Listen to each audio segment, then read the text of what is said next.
સીબીએસઈનું ધોરણ 10 અને 12નું પરિણામ જાહેર થયું છે, જેમાં સુરતની ધી રેડિયન્ટ ઇન્ટરનેશનલ સ્કૂલના બાળકોનું ઝળહળતું પરિણામ સામે આવ્યું છે. Central board of secondary education સીબીએસઈની ધોરણ 10 અને 12ની પરીક્ષાનું પરિણામ જાહેર થયું છે, જેમાં ધોરણ 10નું ગુજરાતનું પરિણામ 97.73% અને ધોરણ 12નું 92.3% પરિણામ આવ્યું છે. સીબીએસઈ બોર્ડના ઉપક્રમે ગત માર્ચમાં લેવાયેલી ધોરણ 10ની પરીક્ષામાં કુલ 38,844 વિદ્યાર્થી નોંધાયા હતા, જે પૈકી 37,963 વિદ્યાર્થી પાસ થયા છે. 97.73% પરિણામ આવ્યું છે. પાસ થનારાઓમાં 21,808 વિદ્યાર્થી અને 16,155 વિદ્યાર્થીનીનો સમાવેશ થાય છે. જ્યારે ધોરણ 12ની પરીક્ષામાં 29,026 વિદ્યાર્થી નોંધાયા હતા, જે પૈકી 26,714 વિદ્યાર્થી પાસ થયા છે.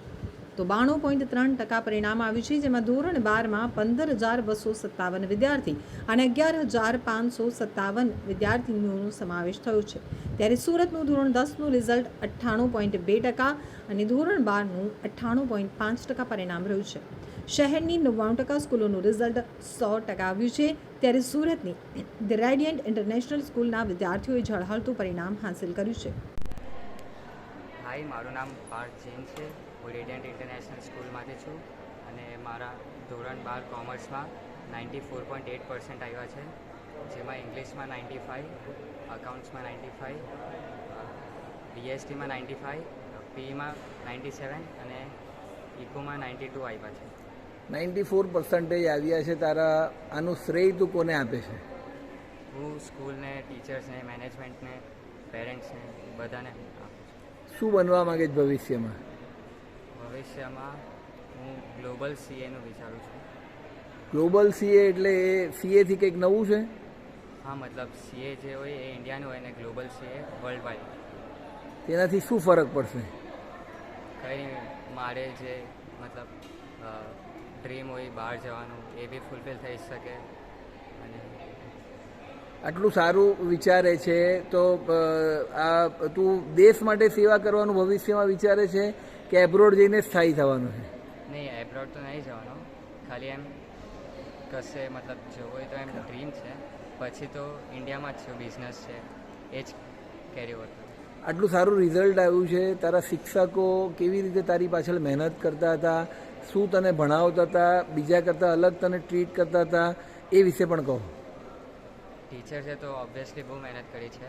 એકદમ સ્ટાર્ટિંગથી 12th ચાલુ થયો ત્યારથી એ લોકોએ ટેસ્ટ લીધી, બધા સિલેબસ એકદમ ટાઈમ ટુ ટાઈમ કમ્પ્લીટ કર્યા. તો ટીચર્સે તો બહુ મહેનત કરી છે અને બધાને ઇક્વલી ટ્રીટ કર્યા છે. અને જેને જે રીતે એમને હેલ્પ કર્યો હોય, સપોર્ટ કર્યો એ રીતે એક્સ્ટ્રા ક્લાસીસ લઈને બધું જ કર્યું છે.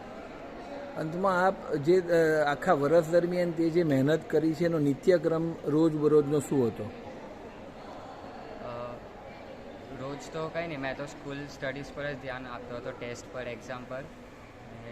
જે બી અલગ ટાઈમ ટેબલ હતું એ મારું છેલ્લા 1-2 મહિનાનું જ હતું. લક્ષ્ય અર્જુનની પરીક્ષાઓ જે સ્કૂલે લીધી હતી એ તને આમાં કેટલો બેનિફિટ કરાવી ગઈ? બેનિફિટ કરી છે એમ. એ ક્વેશ્ચન્સ બી થોડા સારા લેવલના હતા, એટલે એનાથી બોર્ડનું બી મને ખબર પડી છે બોર્ડમાં કેવા ક્વેશ્ચન્સ આવશે. Thank you. સીબીએસઈ દ્વારા જાહેર કરેલ પરિણામમાં કુલ 10 વિદ્યાર્થીઓ 90% પ્લસ સ્કોર કર્યો છે, તેમજ 15થી વધુ વિદ્યાર્થીઓએ 85% કરતાં વધુ સ્કોર કર્યો છે. સ્કૂલનું 100% પરિણામ આવેલ છે, જેમાં 96 વિદ્યાર્થીઓએ 70% કરતાં વધારે માર્ક્સ મેળવેલા છે. શાળાના કેમ્પસ ડિરેક્ટર અને શાળાના આચાર્યએ વિદ્યાર્થીઓ અને માતા પિતા દ્વારા આપેલ સહકારને બિરદાવ્યો હતો, તેમજ બાળકો અને માતા પિતાને શુભેચ્છા પાઠવી હતી. મારું નામ Ashish Vaghani, campus director the radiant international school. Sir, શું રિઝલ્ટ આજે આપણું આવ્યું છે અને છેલ્લા 5 વર્ષોમાં આ વર્ષનું રિઝલ્ટ કેવું છે? છેલ્લા 5 વર્ષથી આપણું રિઝલ્ટ છે હર વખતે સારું હોય છે. એના કરતાં પણ આ વર્ષે જે રિઝલ્ટ છે ઘણું સારું આવ્યું છે. 154 સ્ટુડન્ટ્સમાંથી 10 સ્ટુડન્ટ્સ છે જે A1 આવ્યા છે, 15 સ્ટુડન્ટ્સ છે A2 આવ્યા છે અને 96% કરતાં પણ વધારે સ્ટુડન્ટ્સ છે જે 70% કરતાં પણ વધારે મેળવ્યા છે. સર, આપણે રેડિયન્ટ ઇન્ટરનેશનલ સ્કૂલને આવતા 5 વર્ષોમાં ક્યાં લઈ જવા માંગીએ છીએ? હાલમાં આપણી સ્કૂલ જે છે એમાં અલગ અલગ પ્રકારના પ્રેક્ટિકલ અને સ્પોર્ટ્સ રિલેટેડ બધી એક્ટિવિટીઓ થઈ રહી છે, જેમાં સ્પોર્ટ્સ રિલેટેડ એક્ટિવિટીઓમાં બધા જ પ્રકારની એક્ટિવિટી છે જે એમાં નેશનલ લેવલ પર પણ અને ઇન્ટરનેશનલ લેવલ પર પણ આપણે એચિવમેન્ટ્સ મેળવ્યા છે. પ્રેક્ટિકલમાં રોબોટિક્સ, કોડિંગ્સ આપણે ત્યાં ચાલતા હતા. આ વર્ષે આપણે એઆઈ સાથે આગળ વધી રહ્યા છે, જેના કારણે બાળકો આવનારી દુનિયામાં કઈ રીતે ચાલવું એના ઉપર એ લોકો આગળ વધશે. પ્લસ રેડિયન્ટ એક સ્કૂલ લેવલ પર ઘણું સારું નામ સુરત શહેરમાં મેળવી રહ્યું છે. આવતા 5 વર્ષમાં અમે એવું વિચારી રહ્યા છીએ કે રેડિયન્ટ સ્કિલ યુનિવર્સિટી આગળ વધીએ અને જેમાં નામના મેળવીએ. સર, આપણે આ વાત થઈ મોટા છોકરાઓની. નર્સરી, જુનિયર, સિનિયરના વિદ્યાર્થીઓ માટે આપણે અહીંયા શું વિશેષ આપી રહ્યા છે? નર્સરી, જુનિયર, સિનિયરમાં આપણે ત્યાં ફિનલેન્ડ બેઝ એજ્યુકેશન સિસ્ટમ છે, જેમાં પ્રેક્ટિકલ બેઝ અને સ્કિલ બેઝ એજ્યુકેશન આપીએ છીએ. એક્ઝામને આપણે મહત્ત્વ નથી આપતા, બાળકોના ઓવરઓલ વિકાસ પર આપણે ધ્યાન દઈએ છીએ અને જેના કારણે એ બાળકો બહુ સારી રીતે એમનો પોતાનો વિકાસ કરી શકે છે. સર, અંતમાં આપ જે વિદ્યાર્થીઓ આવતા વર્ષે બોર્ડની પરીક્ષાઓ આપવાના છે એને શું સંદેશ પાઠવશો? 10મા અને 12મા ધોરણના બાળકો છે જેમને એજ્યુકેશનને ફોકસ કરીને ડે ટુ ડે જે પણ સ્કૂલ અને કોલેજોમાં છે એ ચલાવવામાં આવે છે શિક્ષકો દ્વારા, એમને રિપીટેશન કરે અને રિપીટેશનના બેઝ ઉપર જ એ લોકો એમની એક્ઝામને કાયમ કરે. સ્ટ્રેસ અને ડિપ્રેશનમાં આવવાની કોઈ જરૂર નથી. એવી કોઈ પણ પ્રકારની લાગતું હોય તો અમારી સ્કૂલના પ્રિન્સિપાલ, અમારા ઇન્ચાર્જ અને અમારા સાયકોલોજીસ્ટ છે એમને પણ કોન્ટેક્ટ કરી શકે છે અને બધા જ સ્ટુડન્ટ્સ માટે હરમેશ માટે हमारा स्कूल दरवाज़ा खुला है. मेरा नाम तुषार परमार है. मैं दी रेडियंट इंटरनेशनल स्कूल जहांगीराबाद का प्रिंसिपल हूँ. आज हमारे 12th के बच्चों का रिज़ल्ट आ गया है. हमारे 10 बच्चे जो है वो A1 ग्रेड में हैं और 16 बच्चे हैं वो A2 ग्रेड में हैं. सर, रेडियंट इंटरनेशनल स्कूल पिछले कितने सालों से कंस्टिट्यूएंट बहुत अच्छा रिजल्ट ला रही है, क्या रीज़न है इसके पीछे? सबसे पहला क्रेडिट जाता है हमारे टीचर्स को कि हमारी टीम बहुत स्ट्रॉन्ग है और साथ में हमें पेरेंट्स का, बच्चों का खूब सपोर्ट मिलता है, तब जाकर हम रिज़ल्ट लेकर आते हैं. और साथ में ही मैनेजमेंट भी सपोर्ट करती है कि हम बच्चों को सिर्फ एकेडमिक्स नहीं, उनको बाहर फील्ड विजिट के लिए भी लेके जाते हैं, तो वो सपोर्ट मिलता है जिससे बच्चा बिना प्रेशर के बोर्ड एग्ज़ाम अच्छे से अटेंड करता है. अदर एक्टिविटीज़ हम ये किस प्रकार से करवाते हैं जिससे बच्चों को थोड़ा रिफ्रेश हो सके? हमने हफ्ते में 3 पीरियड उनको फिज़िकल एजुकेशन के दिए हुए हैं ताकि बच्चा अपना जो स्ट्रेस है, स्पेशली हमारे साइंस के जो बच्चे हैं वो अपना स्ट्रेस रिलीज़ कर सके.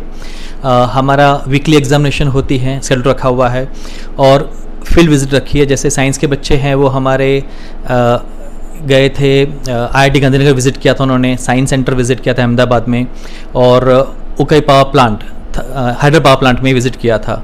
कॉमर्स के बच्चे हैं वो हमारे बॉम्बे स्टॉक एक्सचेंज उन्होंने विज़िट किया था.